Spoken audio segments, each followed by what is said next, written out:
how Trump became president. That's exactly what happened. We got rid of bullies, a real bully showed up, and nobody knew how to handle it. I've been working on my Trump. It's a lot of great people. Lots of great people on both sides. That's, excuse me. Fake reviews. Fake reviews.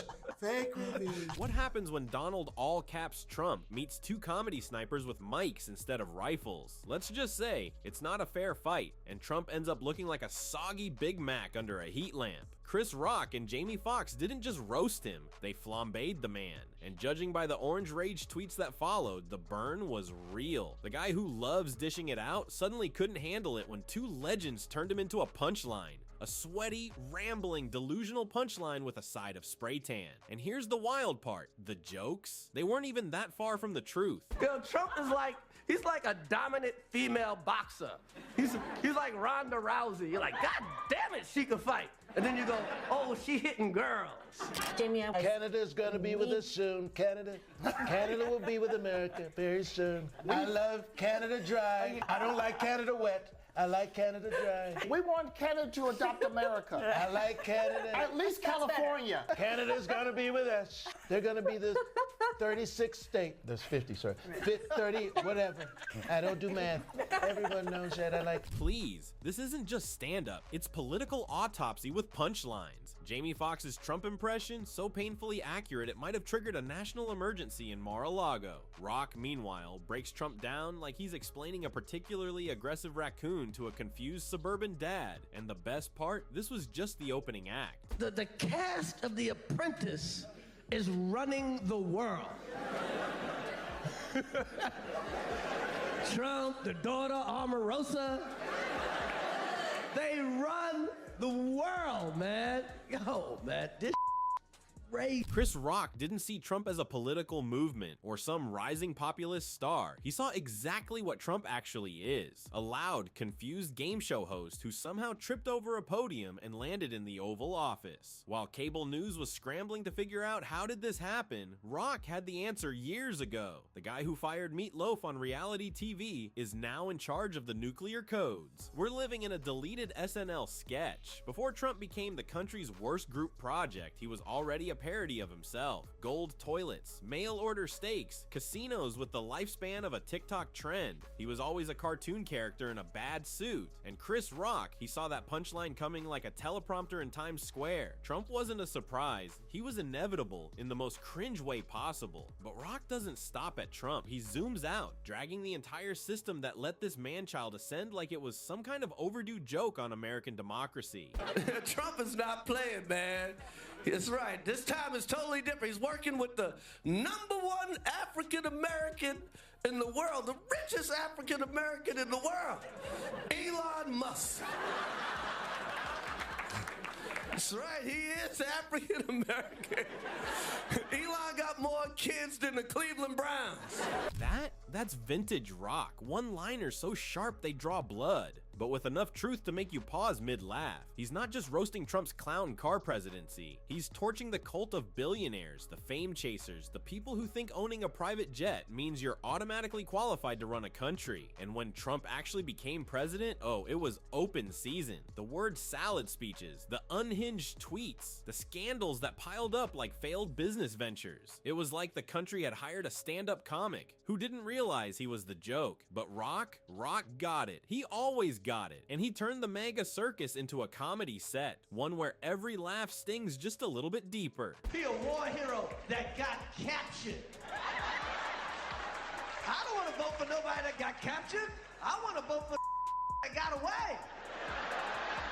Trump, who rarely, if ever, apologizes for anything, sounded like he's softening a little on McCain. And certainly if there was a misunderstanding, I would totally take that back. But hopefully I said it correctly. On the Kelly file, McCain's daughter Meghan couldn't be angrier. My father has been in public office since before I was born, and this is one of the grossest, most disgusting comments I've ever heard, which is really saying something. I'm 30 years old. And it's because it's not just an attack on my my father. It's an attack on all veterans, and it's an attack on all. Chris Rock didn't pull punches, he threw haymakers, and this one landed right on the spray-tanned jawline. Trump mocking John McCain's POW status was one of those moments that should have ended a political career. But of course, in Trump world, scandals aren't disqualifiers, they're PR strategies, and yet you could tell it stung. Trump, the man who never apologizes, suddenly doing verbal gymnastics, offering the least convincing walkback in modern political history. Hopefully I said it correctly. What is that? An apology or a Yelp review for his own soundbite? And Meghan McCain, she exploded. Rightfully so, because this wasn't just a jab at her dad, it was an insult aimed at every single American who's ever worn a uniform. And coming from a man whose most dangerous combat experience was probably trying to eat a taco bowl without staining his tie, it was downright shameful. But that's the Trump formula. Pretend you're one of the people while living in a palace and somehow trick struggling Americans into thinking you get them. It's like a billionaire dressing up as a Walmart greeter for Halloween. Absurd, insulting, and deeply unserious. And Rock knew this. That's what made his comedy sting. He didn't just clown Trump. He went after the entire ecosystem that let this mess happen. The brown nosers, the media cheerleaders, the GOP spine removal specialists. And nothing rattles Trump more than being turned into a punchline, especially one that sticks. That's not playing. They got Elon. They gonna put him in a rocket ship. We call it Space Mex. Oh, yeah. J-Lo's gonna marry Ben again just so she can stay in the country.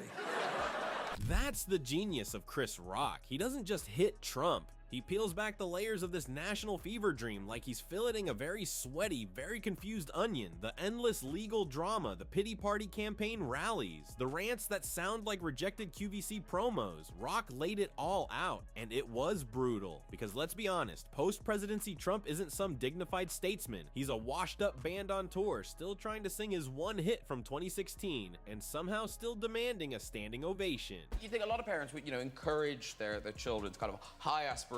Yes. But like you told your mom, when I was a kid, before I wanted to be a comedian, my dream was to be the president of the United States. It's the only real job I ever wanted. Okay?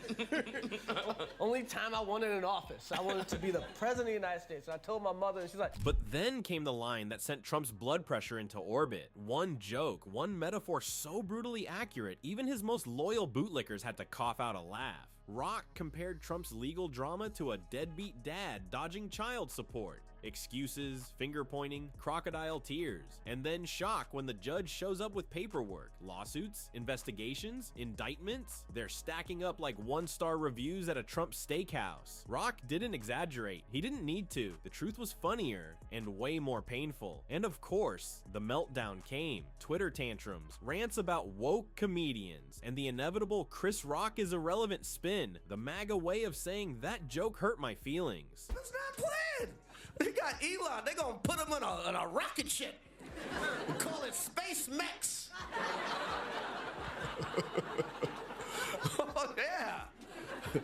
J-Lo's gonna marry Ben again just so she can stay in the country. Ah yes, the Space Mech strategy. Pure Trumpian logic at its finest. Send Elon to Mars, deport Jennifer Lopez, and confuse your base just enough to call it a win. But see, that's the playbook. Deflect, deny, insult, repeat. Trump doesn't really fight back. He flails, but here's the beautiful part. Chris Rock doesn't need to hit back. The joke already did the damage, because once that kind of punchline hits air, it lives rent-free in the nation's head, right next to Trump's unpaid taxes and his failed vodka brand. And just when Trump thought the roast was over, enter Jamie Foxx. If Rock hit Trump with a scalpel, Foxx showed up with a flamethrower, because if there's one thing Trump absolutely cannot handle, it's being mocked in a way that feels too real. And Foxx, he doesn't just imitate Trump, he becomes him. It's so accurate, it's disturbing, like watching a haunted wax figure come to life and rant about windmills. He nails every Trumpism, the glitchy pauses like he's buffering, the double talk when he's clearly lost, the emotional roller coaster from smug to sad in under 10 seconds. It's not an impression, it's a psychological takedown in HD. The great people, lots of great people on bus. I love London. London falling down. Well, I just got to tell you that you better bet your back, because I also do a Donald Trump impression. Jamie Foxx, the greatest Fox in the wilderness. Great guy. Yes. Do you have the yell? There. You gotta get the yell. They tried to give me the virus. You know what he does there? I beat the virus.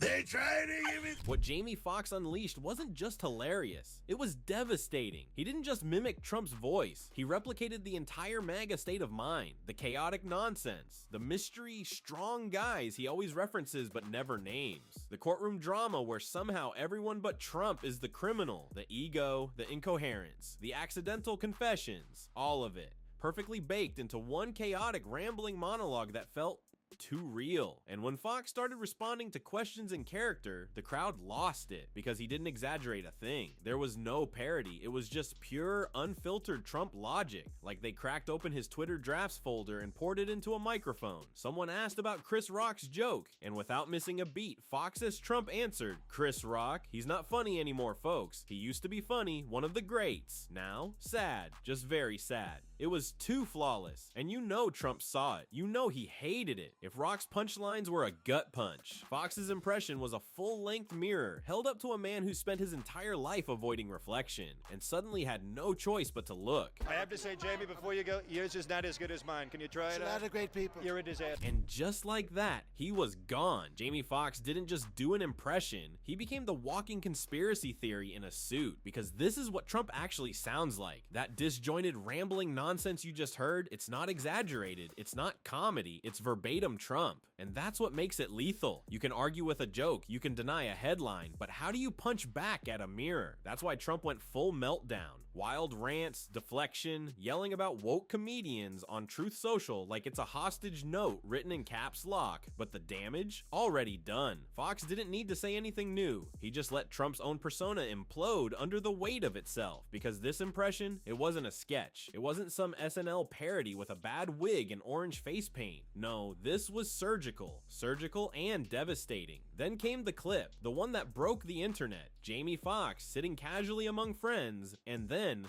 boom, Trump, instantly, perfectly, no setup, no warning, just pure MAGA gibberish funneled through comedic genius. It's a lot of great people. Lots of great people on both sides. So I like to say, excuse me, fake news.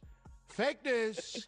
They tried to give me. He launched straight into the delusion spiral, taking credit for everything from the economy to oxygen like he personally created it all in a gold-plated lab. Foxx leaned in harder. People are saying, very smart people, I invented comedy. Nobody did jokes before me. Tremendous jokes. The best jokes. People are laughing, folks. It's incredible. And then, the derailment, because every Trump speech eventually devolves into the same word salad. A lot of people don't know this, but I actually built the pyramids. It's true, very strong, the best pyramids. Biden, he doesn't even have pyramids. At this point, Jamie Foxx wasn't imitating, he was channeling, and it was viciously accurate. Then came the fake tragedy spin. They told me the fire was my fault. It's not my fault. Horrible fire, really, but a lot of people are saying it was Antifa. Could be China, could be Obama. We're looking into it. And that is when it hit hardest, because it wasn't just a joke. It was a full body expose of Trump's entire operating system, the contradictions, the ego, the inability to complete a sentence without either bragging or blaming. Foxx wasn't mocking a man, he was stripping away the illusion, showing everyone that underneath the suit, the podium, the flags is just a babbling mess of insecurities, lies, and catchphrases. The internet went nuts. Even people who normally scroll past political content stopped and asked, wait, does he actually sound like that? Spoiler, yes,